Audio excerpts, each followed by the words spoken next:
હવે આપણા ગુજરાતીઓ જે ટૂંકમાં ડાયરેક્ટ ભૈયાઓના સંપર્કમાં હોય અથવા તો હિન્દી ભાષી લોકોના સંપર્કમાં હોય, પછી એ હિન્દી ભાષી લોકો કે ભૈયા એના કારખાનામાં કામ કરતા હોય કે XYZ કોઈ પણ ધંધામાં સાથે કામ કરતા હોય, એવા આપણા ગુજરાતીઓ ઘણા આ પ્રકારના ફ્રોડ એટલે કે છેતરપિંડીના ભોગ બન્યા છે. હવે એ આખી છેતરપિંડી કેવી રીતે થાય છે એની હું તમને માહિતી આપું.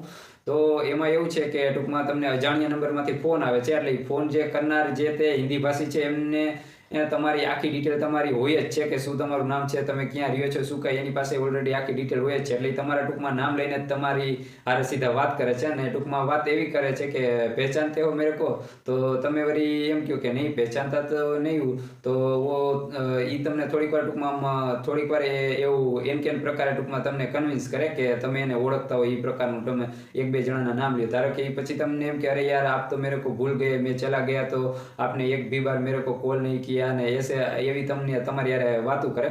એટલે તમે પછી એમ કહો કે કોણ મોન્ટુ બોલ રહા, તો એ એમ કે નહીં નહીં યાર મોન્ટુ નહીં. તો ફિર વળી તમે પાછું બીજું નામ દો તો કોણ છોટું બોલ રહા, તો કે હા પહેચાન તો ગયે, મેરા નંબર भी आपने डिलीट कर दिया है लेकिन પહેચાન તો ગયે, એમ કરીને તમને ટૂંકમાં વાતમાં લઈ લે. પછી તમે જે કાંઈ ટૂંકમાં તમારા ધંધાના રિલેટેડ હોય એ થોડીક તમે કદાચ વાત કરો એની એટલે એમાં હાયા અને નાયા ના કરે. પછી તમને એવું કે મેં અભી થોડી मुसीबत में फंसा हुआ हूँ, मेरे को 15,000 रुपया चाहिए था, मेरा भाई मेरे को 15,000 रुपया वहाँ से डाल रहे हैं लेकिन मेरे अकाउंट में अभी वो पैसा आ नहीं रहा, तो मैंने सोचा एक बार आपको आपके खाते में डलवा दूं, आपका जो गूगल पे या फोन पे इस नंबर पे चालू है तो मैं उसमें डलवा देता हूँ, मेरा भाई को बोलता हूँ कि इसमें डाल दे और आप में आ जाए तब आप मेरे में ट्रांसफर कर देना. એટલે તમે વળી ટૂંકમાં એક લાગણી અને ભાવનાની દ્રષ્ટિએ એમ કહો કે કાંઈ વાંધો નહીં, તારા જે કોઈ સગા સંબંધી હોય એને કહે કે ભાઈ મારા ખાતામાં નાખી દે, હું મારામાં આવે એટલે હું તારા ખાતામાં તને ટ્રાન્સફર કરી દઉં.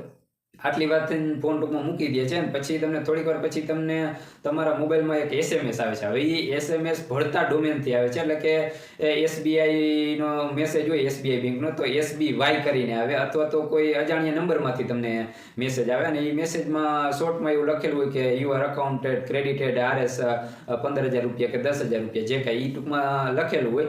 એટલે તમે ટૂંકમાં એ મેસેજ જોઈને સીધા ટૂંકમાં એવું માની લ્યો છો કે મારા ખાતામાં પૈસા હકીકત આવી ગયા છે. પણ હકીકત તમે એ વેરીફાઈ કર્યું જ નથી. તમે તમારે વેરીફાઈ અને તમારા બેંક અકાઉન્ટમાં નેટ બેન્કિંગ વાપરતા હોય અથવા તો જે કોઈ તમે પ્લેટફોર્મ ઓનલાઈન વાપરતા હોય એનાથી તમારે બેલેન્સ ચેક કરવું જોઈએ, કેટલું બેલેન્સ હતું નહોતું, અને હકીકતે તમારામાં આવું ટ્રાન્ઝેક્શન આવેલું છે કે નથી આવેલું એ તમારે ચેક કરવું જોઈએ.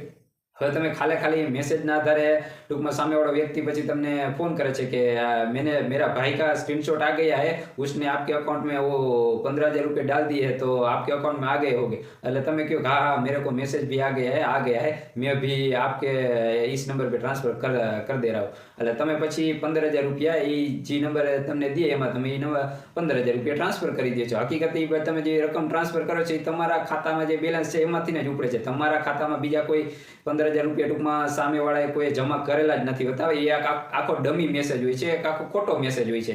એટલે એ મેસેજના આધારે તમે 15,000 રૂપિયા ઓલા જે તે પાર્ટીને નાખી દો છો, અને પછી જો એ સામેવાળી વ્યક્તિને એવું લાગે કે હજી આ ભાઈ પાસેથી પૈસા નીકળે એમ છે તો એ ટૂંકમાં 2-4 કલાક રહીને પાછો તમને ફોન કરે છે, પાછી આને આ વાત કરે છે કે मेरे को ये हॉस्पिटल का अर्जेंट काम है, वो 15,000 तो ऐसे ही चला गया, अब मेरे को फिर से 10,000 की जरूरत है, मेरा भाई आप में 10,000 डाल रहा है, आप मेरे में डाल दो.